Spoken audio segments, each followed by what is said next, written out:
muito bom dia a todos. Obrigado aí pelo segundo dia, por virem nesse segundo dia. Bom, já fiz uma apresentação aqui, algumas por aí. Alguém já viu alguma apresentação minha só para... Não? Ah, ótimo, então beleza. Que às vezes a gente vai fazendo e fala assim, pô, de novo essa resenha? Mas vai ter. Me apresentando, eu sou Marlo Costa, gerente de produtos da Avery Dennison. Trabalho na Avery tem pouco mais de 20 anos.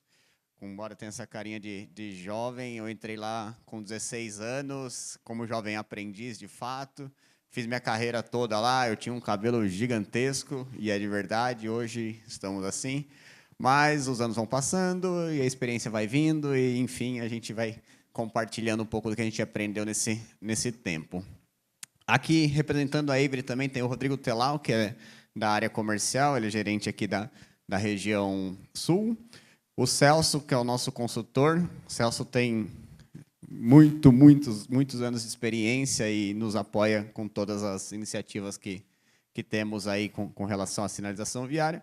O nosso foco, como nós vimos aí no convite, é falar sobre sinalização vertical, ok? E tem uma pegada de sustentabilidade, é um pouco do que nós vamos falar com as soluções que nós temos para contribuir com placas mais duradouras, com soluções seguras, dentro do tema de sustentabilidade. Perfeito, estamos online aí também. Vamos lá. Rapidão, não vou tomar muito tempo com isso, mas só para apresentar um pouco da Avery Dennison para vocês. É uma empresa multinacional americana. Stan Avery é o fundador da Avery. Logo depois entrou a outra companhia, Dennison, então por isso Avery Dennison. Nós somos uma empresa com mais de 34 mil colaboradores ao redor do mundo, em mais de 50 países, mais de 100 operações em 6 continentes. Aqui no Brasil, nós estamos situados em Vinhedo, que é interior de São Paulo, que é um pouco da fachada, um pouco da empresa. Fica próximo ali a Jundiaí, Campinas. Muito boa. E dentro do nosso portfólio de produto, a gente tem alguns materiais que certamente vocês já viram, aquelas faixinhas vermelha e branca de caminhão. E nessas faixinhas, talvez é o único produto, embora nós somos líderes em soluções autoadesivas, é o único produto que tem o logo da Avery propriamente dito. Então, aqui nós temos as faixinhas com o logo da Avery, as faixinhas de caminhão, material para envelopamento de frotas, ou para identificação de frotas, então são películas prismáticas diferentes das películas convencionais para identificação de frotas, que é a série V8000. Não vai ser tanto foco falar, mas se alguém aqui de operações, de frotas, enfim, quiser depois bater um papo sobre. Então, aqui é só um case que nós tivemos ali no Detran do Distrito Federal, onde as viaturas foram identificadas com essa película. E o legal que chamou bastante atenção, foi algo bastante inovador, é uma película que já é utilizada muito nos Estados Unidos e Europa. Vocês verem em filme, principalmente europeu, as polícias com aquele azul e verde.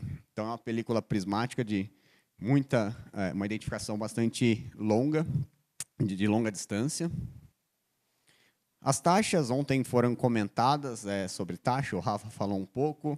Nós temos dentro do nosso portfólio fita dupla face para fixação de placa. Nós somos representante da Delta, que produz o retrorefletômetro, então, caso tenha interesse, enfim, mais informações sobre, nós distribuímos aqui no Brasil. E materiais de zona de obra, então materiais para cone, material laranja, né, para identificação de obras. E, finalmente, é onde a gente vai colocar um pouquinho mais de energia, mais no final da apresentação, com relação ao crescimento e o desenvolvimento das impressoras de solução digital para produção de sinais. Ok? Aqui tem um QR Code. Vocês podem baixar todo o conteúdo digital, mas também a gente deixou aí uma pastinha com informações do nosso portfólio, algumas informações de produto. Então, fiquem à vontade tanto para baixar o digital, e aí também físico está na mão. Ok, para a gente falar de sinalização, a gente vai começar com um conceito bastante básico, né? A sinalização ela tem o objetivo ali de realmente garantir a segurança do usuário, informação precisa, clara.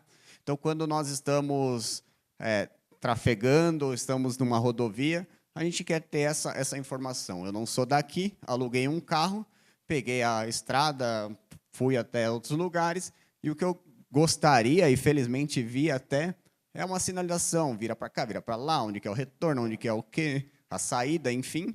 Então, nós esperamos isso da sinalização. A base disso está numa lei. Então, a Lei 9.503, de setembro de 97, é uma lei antiga, e isso é a base para a gente começar a nossa conversa. No artigo 80, parágrafo 1, ela fala: a sinalização será colocada em posição e condições que a tornam perfeitamente visível e legível durante o dia e a noite, em distância compatível com a segurança, conforme especificação no CONTRAN. Então, nós começamos com uma lei. E como que a gente consegue, de fato, atender essa lei dentro da sinalização? Se nós olharmos para uma placa durante o dia, teoricamente é fácil a gente enxergar essa placa. A gente vai precisar aqui de cor, legibilidade, contraste, mas não tem nenhuma dificuldade de enxergar essa placa propriamente dita. À noite ela é um pouquinho mais difícil de enxergar. Então, a gente tem essa falsa sensação de que, pô, olha que placa bonita, olha como que foi feito, mas e à noite? Como que eu efetivamente entendo que eu vou enxergar e que eu estou cumprindo a lei? Eu preciso de uma luminância, que a gente vai falar daqui a pouco, e eu preciso do farol do veículo para bater naquela placa e eu identificar. Mas qualquer placa que eu colocar, ela vai funcionar à noite? Veremos. Aqui nós temos 6 placas, onde um par de placa é refletivo, um par é semi-refletivo e uma é pintada. Se eu falar para vocês, alguém tem dificuldade de enxergar essas placas durante o dia? Vocês estão rodando aqui? Alguma dificuldade de enxergá-las? Zero, né? Ok, e aí se à noite eu falar para vocês ou ainda de dia, perguntaria, qual dessas placas é uma placa refletiva? Quem saberia me dizer? Essa aqui? Quem mais opina diferente? Menos quem já viu a apresentação. O Henrique está coçando. O Henrique está louco para falar. A do meio. Não, legal. Vai gerar esse debate, vai gerar essa dúvida. Então, isso quer dizer que se eu andar aqui na rua, eu vou ver uma placa de dia e não vou ter problema nenhum. Por essa foto, é muito difícil a gente realmente identificar. A gente tem que entender que existe o princípio da retrorefletividade, que foi muito falado ontem, eu não vou entrar tanto em detalhe disso, mas a única maneira da gente identificar é realmente entendendo a retrorefletividade. Um pouco do que foi falado ontem, eu quero fazer uma dinâmica com vocês. Todo mundo aí está com o celular na mão? Acendem a luzinha do celular, por favor.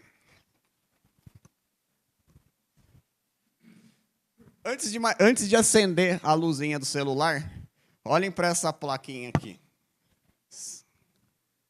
Alguma dificuldade de entender que cor é essa? Alguém pode ter. Desculpa os... Agora, tudo bem que tem a iluminação aqui, mas peguem a luzinha do celular de vocês, coloquem na altura do olho e nariz e mirem para essa placa. E pode fazer essa dinâmica de baixar o celular e... Vocês veem ela um pouquinho melhor com a luz? Isso é a retrorefletividade que tanto foi falado ontem. Agora tem uma pergunta que é crucial para o nosso andamento aqui. Sabem por que eu escolhi o exemplo verde?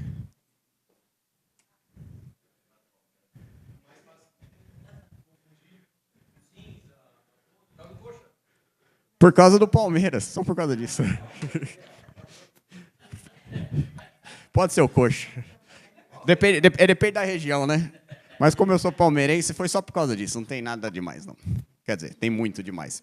Então, uma vez que nós entendemos como funciona a retrorefletividade, a gente consegue, de fato, fazer esse mesmo exercício e aí a primeira sumiu. Isso é uma placa pintada. A segunda é o que a gente chama de semi-refletiva. E a terceira é onde está totalmente refletiva. Isso quer dizer que quando vocês andarem na rua e ver algo nesse sentido, é porque ela é uma placa pintada, ela não é uma placa 100% refletiva. Aonde nós atendemos a lei? Aqui. Então, a gente já começou a entender que para atender o que a lei nos pede, o material tem que ser 100% refletivo. E para ela refletir, ela tem basicamente duas tecnologias. Ou ela é feita de esferas de vidro, que foi até muito falado pela sinalização horizontal, mas isso para a sinalização vertical, esquece. Não digo que esquece, nós temos em portfólio, existem projetos que utilizam ela, mas é o princípio de tudo dentro da sinalização vertical. Os anos foram passando, as tecnologias foram melhorando, e hoje o que mais é feito é com material prismático. O material prismático ele vai entregar mais performance, mais retrorefletividade para a sinalização. Aqui é um pouco do que foi falado ontem, de como a luz incide, né, e retorna ao ponto de origem. E o prismático ele tem esse detalhezinho. Diferente da esfera de vidro, que é a bolinha redondinha ali, ele tem essas três paredes. Então, a luz bate numa parede, numa segunda, na terceira, e retorna ao ponto de origem. Cada prisma é diferente um do outro. Tem 3 amostrinhas aí que eu deixei em cima da pasta, que depois a gente vai entender como identifica a diferença de um material para o outro. Se nós temos a lei, nós precisamos trabalhar em cima das normas. Então, aqui nós temos a STM, por exemplo, que é a norma dos Estados Unidos, temos a AASHTO também dos Estados Unidos, e o Brasil, o que rege as especificações é a ABNT.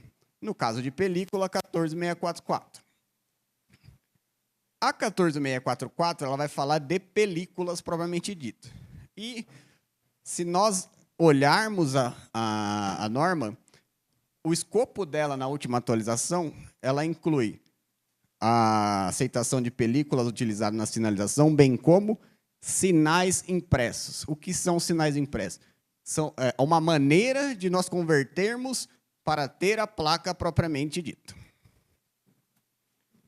Dentro da 14644, eu destaquei aqui tipo 1, tipo 3 e tipo 10, que são as mais utilizadas dentro do mercado de sinalização. Aí, obviamente, tem a tipo 4, que é para legenda, tem outras para outras aplicações, mas a gente destaca ou fala mais dessas outras 3 aqui. Olhando os coeficientes iniciais de retrorefletividade, entra um pouco do que eu comentei. À medida que nós aumentamos o tipo, digamos assim, a grosso modo, maior é o nível de retrorefletividade. Então, a gente começa numa tipo 1, depois vai para uma tipo 3 e depois para uma tipo 10. Nós destacamos aqui só o ângulo 0,2-4, que, se a gente olhar a norma, é o ângulo que mais reflete, é o melhor ângulo, digamos, de visibilidade num material retrorefletivo. Isto dito, significa que a gente sai de uma performance de 70, pegar a branca como exemplo aqui, vai para um 360 e vai para uma 580 em termos de performance. O que são esses números bem loucos? A unidade de medida de retrorefletividade é candela lux por metro quadrado. Candela lux por metro quadrado significa candela, a intensidade luminosa, ou seja, a fonte de luz, nosso celularzinho aí. A iluminância é a luz que incide, ou seja, a distância que você está do sinal para a placa propriamente dita, ou da luz, né? E a luminância, que é a luz que retorna, então isso é candelas por metro quadrado. Então, tendo em vista essa unidade de medida, eu tenho aqui o ângulo de observação e o ângulo de entrada. Não vou tomar muito tempo nisso, mas só para vocês entenderem. O ângulo de observação é o ângulo entre o feixe de luz e o olho do condutor. Então, quando nós fizemos o exercício do celular, vocês viram, quando estava muito próximo, tinha uma performance legal. A hora que a gente vai diminuindo, ele vai apagando. Então, quanto maior esse ângulo, menor é o nível de refletividade. Se nós olharmos na norma, ela vai ter 0,2, 0,5 e 1, por causa da película tipo 10, no ângulo de observação. Já o ângulo... Então, só para outro exemplo, quando a gente fala do ângulo de observação, o condutor desse veículo, ele está num ângulo de observação menor do que o condutor de um caminhão numa mesma distância. Isso significa que o caminhoneiro tem mais dificuldade de receber a informação, mais dificuldade de receber a luz. Por isso que a gente fala assim, posso colocar tipo 1 em tudo? Não, porque o condutor, a película tipo 1 tem uma performance menor e o condutor do caminhão certamente não vai enxergar da mesma maneira do condutor de um motociclista, de um motorista de veículo. Então, por isso, cada película tem sua recomendação de aplicação em determinados lugares diferentes. Dúvida por enquanto? Vou tomar uma água aqui.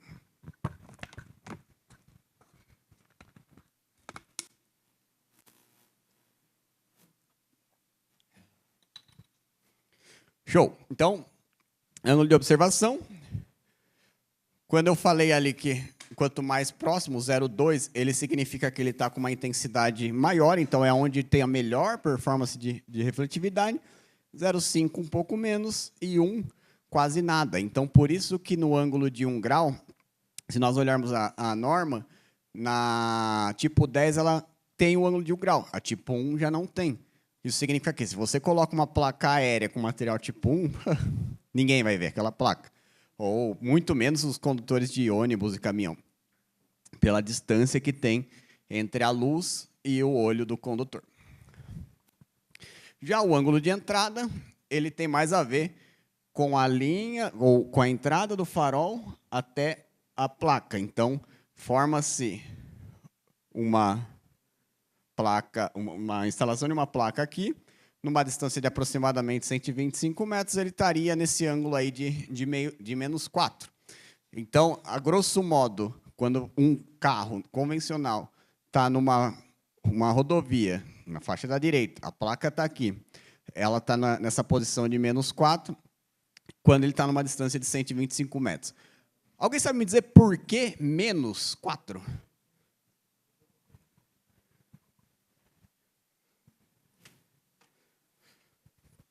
Por esse motivo, o CONTRAN ele estabelece a posição de 93 a 95 negativo. Então, existe essa falsa, não percepção, mas ideia de que se a rodovia tá fluindo aqui, eu vou instalar a placa virada para a rodovia. Mas isso pode ser um grande problema. Por quê? Ontem, na apresentação do Rafa, ele comentou sobre o efeito especular. E esse efeito acontece nas películas refletivas. Eu tenho a fonte de luz aqui. Se vocês olharem... Deixa eu só botar esse aqui. Vocês veem...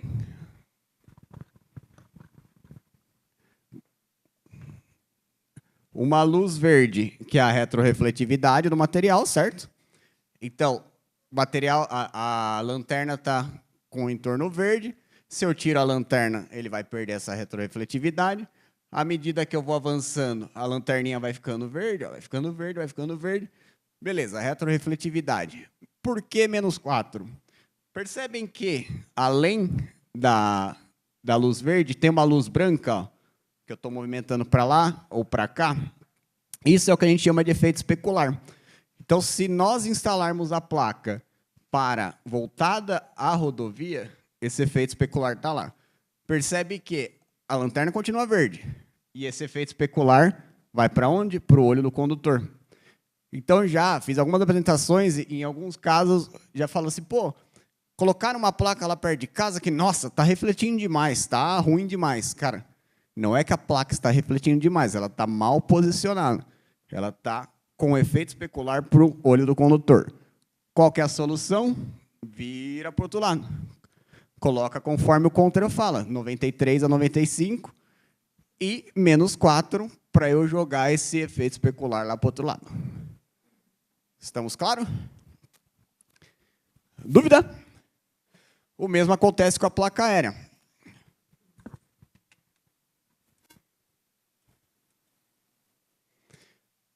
Assim como a placa aérea, percebe que ela não é voltada para baixo, ela é ligeiramente para cima. Detalhe, o material refletivo ele não vai perder performance por causa disso, ele é desenhado para isso. Fechou? E aqui nós temos um pouco da percepção do motorista, distância de acordo com o tipo de película. Então, se nós temos uma película tipo 1 de microesfera, a visibilidade desse sinal vai ser em aproximadamente 150 metros. Então, é onde ele começa a enxergar. Então, ele tem um tempo de leitura e decisão e manobra. A tipo 1 prismático... Oh, tá rolando um sonzão aí. A tipo 1 prismático, ele já consegue enxergar um pouquinho antes, como 250 metros aproximado. A tipo 3, 300 e a tipo 10, 400. Então, quanto maior a performance de refletividade, de mais longe eu consigo enxergar essa sinalização. Dúvidas por hora? Isso tem a ver com aquela tabelinha que eu passei antes, onde fala das performances de refletividade. O que a norma 14644 nos fala? Que dentro da retrorefletividade ou da sinalização, ele tem que ter, dentro de um período, uma retrorefletividade residual. Ou seja, tipo 1, ela tem que ter 50% de retrorefletividade de acordo com a tabela inicial. Então, se a gente olha a tabelinha aqui, então ela tinha que ter aqui, dentro de a branca, por exemplo, ela tem que ter aqui 35 depois de 7 anos, pelo menos 35 candela lux por dentro dos 7 anos. E o mesmo acontece para todas as outras. Existe uma dúvida, né? Em que momento é residual, em que momento que começa a contar? Aí é muito interpretativo, mas uma vez que você instalou o sinal, essa placa tem que ter pelo menos esse residual, pelo menos dentro desse período, de acordo com o tipo. Então, a tipo 3 são 10 anos, 80% dentro de 10 anos, e a tipo 10 é 80% dentro de 12 anos, menos as fluorescentes. Então, essa na hora... Tem alguém de fiscalização aqui? Não? Então, essa é uma das dúvidas que normalmente se tem com relação à medição. E aí, questão de cor. Eu coloquei esse slide, normalmente eu não falo tanto, mas surge muita dúvida. Quando a gente fala de cor, a película do fabricante A é diferente da fabricante B, que é diferente do C. Então, as cores não necessariamente são iguais. E tampouco do próprio fabricante, se você pega um lote e depois você coloca o outro lote lado a lado, também não vai ser igual. Porque existe um processo por trás disso, e embora, por exemplo, os fabricantes tentam, de alguma maneira, não fugir tanto da tonalidade. E acontece, é pouca a diferença. Mas se você colocar um painel verde do lado de outro painel verde, pode ser, de lote diferente, pode ser que tenha uma diferencinha. Não dá para seguir um padrão, e é por isso que as cores elas são definidas com base numa coordenada de cromaticidade. Então, não é um padrão Pantone, por exemplo, não é um padrão de verde que eu quero verde Palmeiras. Não é isso. Seria lindo, mas não é isso. Então, se a gente fala de um tom de verde, fixam mentalmente esse gráfico. Vamos falar do branco, vai. Veja essa caixinha do branco. Dentro desse gráfico, que é o CIE 1935, ele tem essa caixinha, que nada mais é pegar as coordenadas x e y e jogar nesse gráfico. No próximo slide vai ter esse gráfico colorido. Então, vocês vão ver que o branco ele está aqui dentro. O verde ele está aqui nesse mundo. Opa. O amarelo, laranja, vermelho eles estão aqui. Então, é normal que tenha uma variação de cor entre um sinal e outro. Só que, claro, tem que respeitar refletividade, cor e luminância. O que é a luminância? É que quanto maior a luminância, mais brilhante o material fica. Então, percebe que o branco pode ser branco ultra branco, que não tem problema. Ele não tem uma especificação máxima. Só que as outras cores elas já são um pouco mais controladas, ela tem um range, porque ela pode, se ela tem uma luminância um pouco menor, ela pode mudar a tonalidade. Então, assim, esse material que a gente pensa que é um refletivo qualquer, é um refletivo não sei o quê, existe uma tecnologia, existe algo muito estudado por trás dele. Pode falar.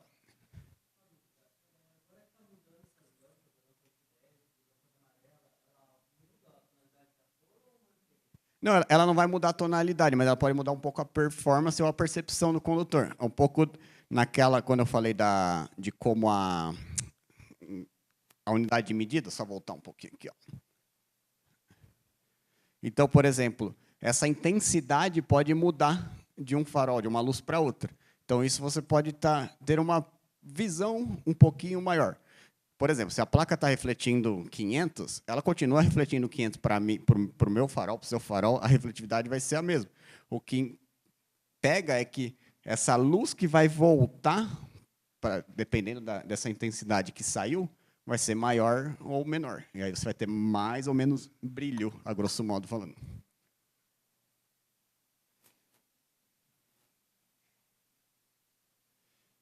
Bom, alguma dúvida por hora?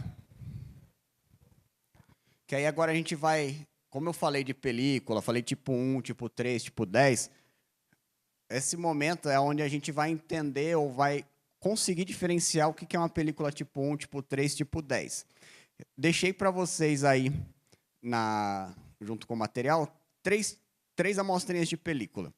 E aí eu queria uma ajudinha de vocês para separar para mim o que é película tipo 1, o que é uma película tipo 3 e o que é a película tipo 10.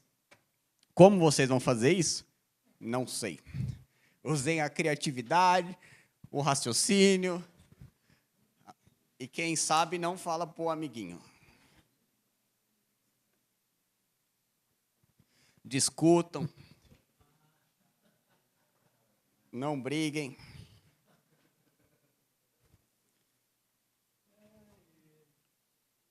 Usem os recursos.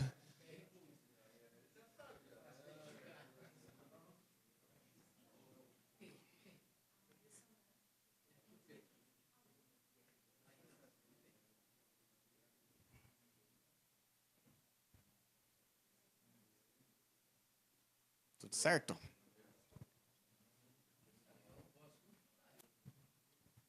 Você sabe, Zarel? Não, você sabe. O importante é saber. O importante é ser. Não, pode, pô, relaxa. É só falar o que é tipo 1, tipo 3, tipo 10. Ó, o Salles chegou na hora certa. Alguém aí chegou numa conclusão? Alguém quer comentar o...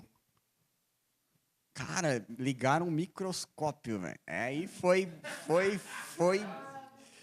embaçado. Agora...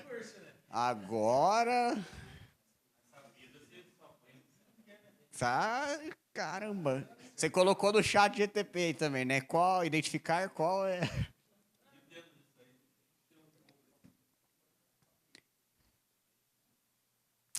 Aí, definimos? Todo mundo chegou no consenso aí? Alguém quer falar? Ou me mostrar aí? Alguém levanta a mão aí, só para...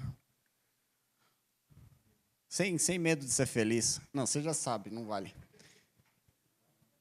Mostrem aí uma sequencinha, só pra gente... Não é certo e errado, a gente vai aprender junto. Alguém, por favor. Não me deixem no vácuo. Nem ideia? É bom.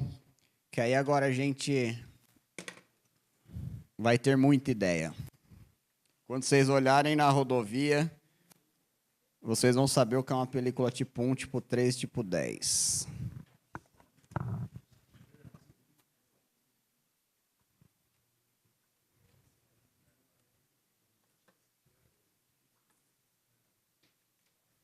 Bom, bora lá. Temos 3 amostras aí, certo? Qual vocês identificaram como tipo 1? Deixa eu ver, por favor. Relaxa, não é prova no Enem, não. Fica... Ó, bastante gente acertou. Desculpa, seu nome? Renato? Por que você acha que é essa aí, Renato? Ótimo, por quê? Por quê, por quê, Jonathan? Espessura no material. E se o material estiver aplicado? Aí complicou, né? Boa, essa é uma maneira, essa é uma maneira. Boa. Então vamos lá. Tal como o Jonathan falou, nós temos essa. Se vocês olharem, talvez, da onde vocês estão vendo, conseguem ver tipo uns quadradinhos maiores nessa. Na amostra de vocês vão ver bem isso. Em uma apresentação que eu fiz, uma pessoa falou, por causa dos castelinhos. E eu gravei isso. Se você olhar assim, você vai ver uma percepção de um castelinho por esses quadrados maiores. Então, isso é uma película tipo 1. Então, na hora que vocês saírem por aí e ver os castelinhos, isso é uma película tipo 1. A película tipo 3 e a tipo 10, que são uma das duas aqui, talvez seja de mais complexidade para identificar. Mas hoje a gente vai aprender que nem é tão difícil assim. Jonathan, você que acertou a outra, qual que você colocou como tipo 3 aí?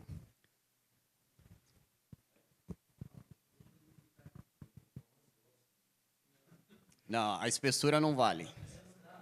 Porque se ela tiver aplicada, a gente não vai conseguir. Eu não consigo ver de longe. Mas enfim. Exato, a gente consegue nitidamente ver a diferença de uma para outra, certo? Uma tem umas ranhurinhas e a outra não tem essa ranhurinha. Essa sem a ranhurinha é a película tipo 3. E a com a ranhurinha é a película tipo 10. Aonde isso ajuda vocês? Foi colocada uma placa ou foi feito um pedido de uma película tipo 10, só que vocês receberam o tipo 3. Ou foi feito uma película tipo 3, só que vocês receberam o tipo 1. Então, é onde vocês conseguem visualmente ver se estão recebendo a coisa certa. Outra maneira de identificar as películas da Avery é que tem uma marca d'água nas películas. Certamente, na amostrinha que vocês têm, só se tiver muita sorte, vai ter essa marca d'água. Mas, eu vou passar essa aqui tem, por exemplo. Eu vou passar essa amostra para vocês. Vocês vão ver que aqui embaixo ela vai ter uma marquinha d'água, que talvez de longe ela não seja visível, e quando bate farol certamente não é. Então, para vocês verem, a película tipo 1... inclusive no material que está com vocês aí, tem um folder de película, e dentro dela tem essa identificação, que mostra que a película tipo 10 tem o triângulo da Avery mais o número do lote, a tipo 3 o HIP mais o número do lote, e a tipo 1 o PEG mais o número de lote. Isso vai fatalmente estar no sinal, porque a distância que ela é colocada no processo produtivo, ela permite que seja visível em todos os sinais. A marca d'água é tipo isso aqui. Ok? E aqui, dentro daquele exercício que nós fizemos, é só a confirmação dos resultados. Fechou? Dúvida por enquanto? Não? Beleza. Então, já que a gente já entendeu da lei, dos processos de película, de construção de película, a gente tem que entender que existem padronização para fazer sinal. E aqui a gente tem alguns exemplos de sinais padronizados. Então, nós temos que acaba em abismo, uma lombada a 200 metros numa rodovia X.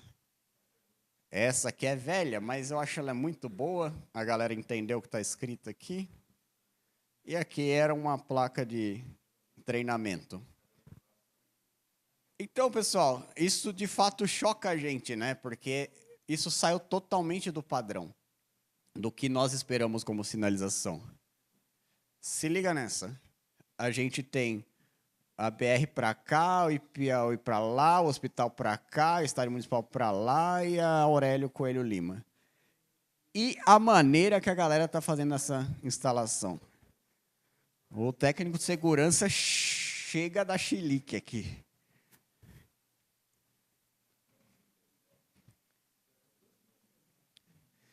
Então, nós falamos muito de segurança e olha a maneira que, nesse exemplo, né, a placa foi instalada. Então, a gente tem que fugir desse qualquer jeito, de fazer de qualquer maneira. Quem nos suporta com isso? Placa com material inadequado, então a gente está falando de durabilidade, a gente está falando de tempo mínimo de durabilidade de placa, e olha a maneira que essas placas foram feitas, material descascando, material que não é um material ideal, e talvez a gente está olhando isso aqui agora e falando assim, cara, lá na minha rua tem um negócio desse, lá no meu bairro tem um negócio desse. E a gente começa a se incomodar com isso. E esse é o nosso objetivo. Ontem foi falado aqui. A gente está aqui para salvar vidas, a gente está aqui para ajudar pessoas, a gente está aqui para evitar mortes. E como a gente faz isso se a gente fizer de qualquer jeito? A gente já falou que existe a lei, a gente já falou que existem películas refletivas para isso, e a gente precisa de uma padronização. Quem vai padronizar? O CONTRAN. Na pastinha que vocês estão aí tem todas as regulamentações e advertências, mas esses manuais aqui, vocês já devem ter visto, mas é público, nós temos a maneira correta de como o sinal deve ser feito, de como padronizar o sinal, de como a sinalização tem que ser instalada.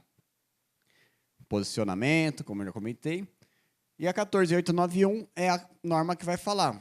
Para rodovia classe 0, é qual tipo de sinal. Então, por exemplo, se a gente pegar uma rodovia aí, classe 0, 1A, 1B, a regulamentação é película tipo 3 no fundo, tipo 10, pode ser tipo 3 ou tipo 10. Na aérea, perceba que a gente já vai com o tipo 10. Então, nessa norma é onde vai falar que tipo de película que nós já vimos vai ser instalada em determinadas situações. Então, é bom que vocês tenham essa base de onde tira essa informação. E é completaça esse material. Show. Dúvida com relação à película, performance e tal? Nós, então, vimos essas informações. E agora, beleza. Como nós fazemos o sinal no final do dia? Com toda essa base que tem, agora que a gente vai fazer um sinal com uma película tipo 3, que a gente já entendeu, como que nós podemos fazer o sinal final? Na placa como essa, por exemplo. Tradicionalmente, no passado, e hoje ainda existe, mas a serigrafia era e é um processo onde o material pode ser feito, onde a placa pode ser produzida. Existe o que a gente chama de sobrelaminação, que é película sobre película. Então, numa placa dessa, perceba que o fundo está com o material vermelho refletivo, o recorte das letras e depois é feita a aplicação. Só que a gente tem algumas, em termos de sustentabilidade, a gente tem alguns desafios dentro desse processo. E assim, a gente não está aqui para julgar nem nada, até porque a Avery vende tinta para serigrafia, é normal. O que a gente está querendo é realmente meio que mudar esse conceito e trazer soluções mais sustentáveis para isso. Olha um processo de serigrafia, o tanto de sujeira que pode trazer, o tanto de resíduo que pode trazer, de químicos, enfim, solvente pesado. Então, como que a gente consegue melhorar isso? Um recorte eletrônico, ele tem muita perda de material, muito material que é jogado fora. Então, se a gente fala de um mundo mais sustentável, ou de soluções mais sustentáveis, como que nós conseguimos ajudar? No processo de impressão digital. Então, é onde a gente faz o design, a impressão, aplica-se um overlay, faz o recorte no substrato e é aplicado. A serigrafia tem muito mais etapas, a película sobre película muito mais etapas. Então, o digital ele vem para ser mais rápido, mais limpo, mais econômico e mais sustentável. Aí, Gabriel, por favor, se você puder soltar o videozinho.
Então, dentro desse conceito de como nós produzimos sinais, essa aqui é a mais nova tecnologia dentro de impressão digital para sinalização viária.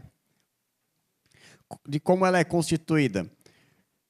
Existe uma película de proteção, que é comercialmente chamada de overlay. Então, nós temos dentro do portfólio a proteção anti-grafite, ou seja, se pichou, dá para limpar ali com álcool, solvente leve, limpa a placa e não deixa nenhuma mancha na placa. Um overlay que era para proteção UV e um que é para anti-orvalho. Então, se você tem um trecho de muito efeito orvalho, que às vezes dá aquela coisa, não está refletindo, mas na verdade é um efeito orvalho dentro daquele sinal que dá aquelas manchas escuras na placa. Existem basicamente duas tecnologias dentro do sistema de impressão digital, que é o que a Avery tem, que a gente chama de cores de tráfego, propriamente dito, e as impressões convencionais, que é o sistema CMYK. Então, a grande diferença está com relação ao tipo de tecnologia utilizada na tinta. Então, como vocês viram no vídeo, a tinta é uma produção própria da Avery Dennison. Então, nós desenvolvemos e ela já é pigmentada a cor de sinalização. Então, você tem uma sinalização mais uniforme ao longo do seu processo produtivo. No CMYK, você pode ter uma variação, porque você está fazendo uma mescla de cor para chegar num tom de vermelho, por exemplo, num tom de verde, e aí você pode ter alguma variação durante o seu processo. No sistema da Express, ela tem uma economia de água, porque, enfim, a gente viu ali a questão do solvente, o quanto é usado água para limpeza, enfim. Consumo de tinta menor, eficiência energética. Essa questão de energia, o fato de ser uma cura UV, quem cura é a lâmpada, não é por calor. Então, impressoras ecossolventes ou outro tipo de tecnologia, você precisa de calor para curar a tinta. E, nesse caso, você precisa só dar luz UV para fazer a cura da tinta. Então, você tem uma economia de energia dentro do processo. E aí a gente faz algumas perguntas para refletir, literalmente. E se os funcionários não tivessem que estar expostos a solvente pesado no processo de serigrafia? Será que ficaria mais feliz, mais saudável, um impacto favorável à saúde? Então, funcionários que trabalham dentro desse processo podem sentir alguma coisa. E essa impressão é totalmente limpa, né? A impressão digital é totalmente limpa e com um cheiro, o odor ou o solvente muito mais leve. E se a gente pudesse eliminar o volume de água para limpar a tela? A gente vai ver redução de custos em termos de consumo de água e, obviamente, dentro do impacto ambiental. E se ao invés da gente trocar o sinal, a gente reutilizar? Então, por isso a solução anti-pichação. Então, você tem uma área onde você tem muita pichação, ao invés de você acumular um monte de placa, vai lá, limpa e tá tudo bem. E esse é um outro padrão. E se a gente, outra pergunta. E se a gente reduzisse os fechamentos de pista e a quantidade de emissão de carbono? Então, vocês sabem, fechar uma pista não é algo simples. Não é, saiu a placa, vamos lá e troca. Tem todo um cuidado, tem pessoas trabalhando, tem muita coisa envolvida, e além de um trânsito parado e ali a emissão do carbono a milhão. Então, são coisas que a gente precisa refletir de como realmente fazer uma sinalização mais sustentável. E as respostas estão aí. Ou como nós podemos fazer isso, estão aí. Então, como a gente comentou, a película anti-pichação, menos de descarte, mais durabilidade. Então, é um material que com álcool ela tira esse solvente da placa. Então, aqui é outro exemplo, a gente pichou. Uma coisa importante nessa foto, essa mão é minha, olha, parece. É engraçado que essa foto e vídeo, né? Isso aqui originou de um vídeo, rodou o mundo, assim, dentro da Avery. Eu falo, caramba, tô famoso, e ninguém sabe. Então, isso significa que menos substituição, menos fechamento de pista e menos acidentes ou risco. Então, é isso que nós queremos, a mensagem que a gente quer passar. A gente faz sinalização de uma maneira mais sustentável, reduz. Normalmente, quando a gente fala de sustentabilidade, logo vem copo de papel, tirar o canudo, enfim. Só que a gente tem outras iniciativas, todos nós temos outras iniciativas que nem percebemos que a gente está, de fato, ajudando dentro da sustentabilidade para o negócio. E aqui, quando a gente fala de durabilidade. Então, é um exemplo de laboratório que nós fizemos. A norma, ela pede 10 anos, ou seja, 2.200 horas dentro de uma máquina para simular os 10 anos. A nossa solução, a gente fez uma simulação de 10.000 horas, o que seria aproximadamente 25 anos, e não teve nenhum dano na cor ou refletividade do material. Então, é uma solução duradoura. Então, ao invés de trocar a placa com 10 anos, que pede a norma, a gente garante 12 no tipo 3. Ou seja, a gente está garantindo 2 anos a mais dentro dessa construção. Ao invés de trocar com 12 anos, a gente garante 15. Então, uma concessão de 30 anos é, teoricamente, 2 trocas de placas nesse período. Podendo esticar. Isso é uma coisa interessante, porque já nos procuraram e falaram assim, a norma está pedindo 10, eu estou com a placa 11, eu tenho que trocar. Não, você tem que entregar a performance tem que entregar a segurança para o usuário. Se está cumprindo, segue a vida. Porque eu coloquei ali, a gente fez teste para 25 anos. Se o substrato vai aguentar, se ninguém vai bater, é outra história.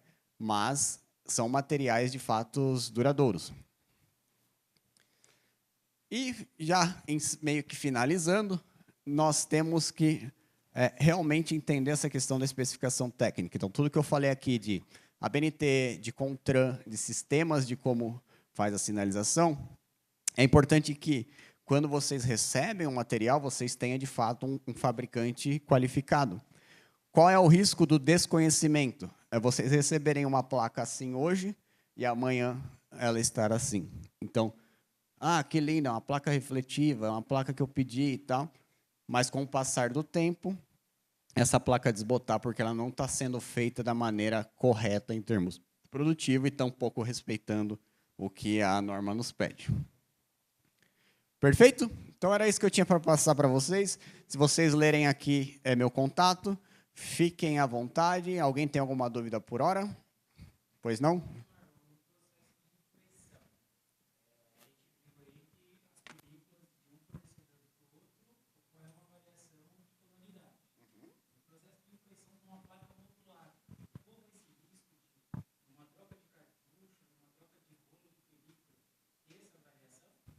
Boa.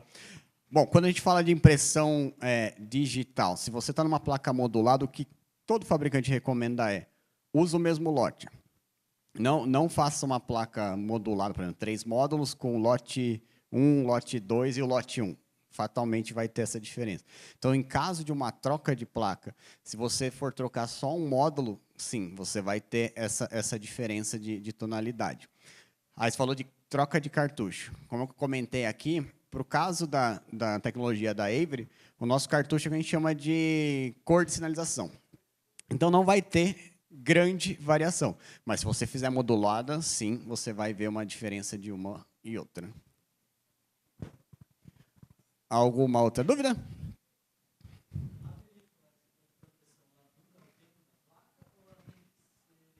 Não, dura o tempo da placa. Na verdade, quem faz a película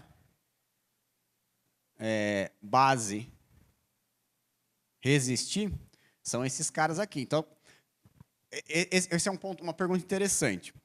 Se eu pegar a película da Avery, pegar a impressora da Avery, a tinta da Avery, fazer um sinal e não colocar a sobrelaminação, não colocar o overlay, ela vai desbotar ao longo do tempo. Porque existe uma incidência de luz UV ali. E é a luz UV quem vai fazer ela desbotar. Então, o vermelho fica magenta, fica branco, enfim. Essa película é quem garante que a tinta vai performar ao longo do tempo. Então, respondendo sua pergunta, sim, ela vai acompanhar a vida útil do sinal. Sem ela, o sinal não vai cumprir o que ele tem que entregar em termos de durabilidade. Detalhe. Fiz uma impressão com a película do fornecedor A e a sobrelaminação com o fornecedor B. nenhum dos dois vai garantir. Então, se amanhã der um problema, eu não sei como o fornecedor B fez a película sobre a iluminação dele, tampouco ele sabe como a gente fez a nossa tinta, como a gente fez nosso processo. Então, o conjunto tem que ser de um fabricante só. Então, é uma película da Avery, tinta da Avery, laminação da Avery. Ponto. Respondido? Alguma outra dúvida? Então é isso, pessoal. Obrigado aí pela atenção e qualquer coisa estamos aí.